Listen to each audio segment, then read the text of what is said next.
Mayor Duterte?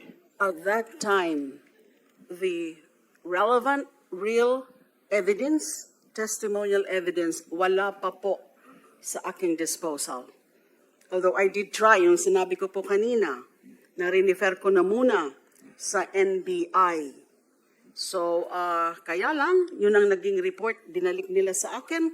Now, they're trying, pero nahihirapan din sila na i-access yung mga witnesses.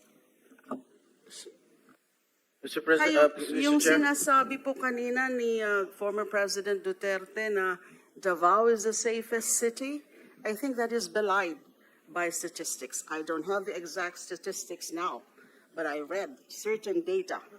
It's not the safest city. It has the So what is among the safest city, highest, as far as you I know? would not know.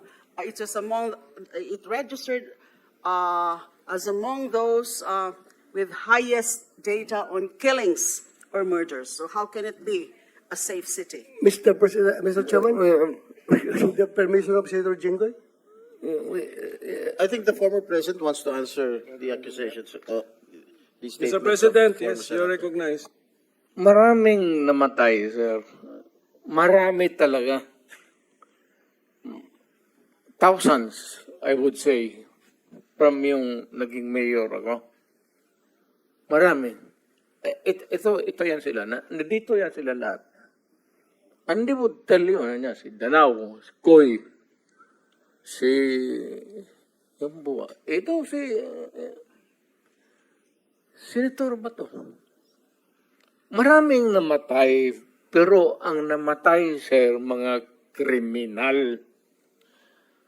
Alam mo kasi ang Davao is a crossroad kasi ang unang nag-bloom sa Mindanao, tagaroon ka man, sir, ang Davao. Kaya saan yung progressive at saan yung pera negosyo, nandoon rin yung mga kriminal kasi ang negosyante pati ang kriminal magkasama yan. Kung saan yung pera, mga negosyante, nandoon yung mga kriminal. Kaya ganon. Kapag kabubo ka na mayor at hindi mo takot kang makulong,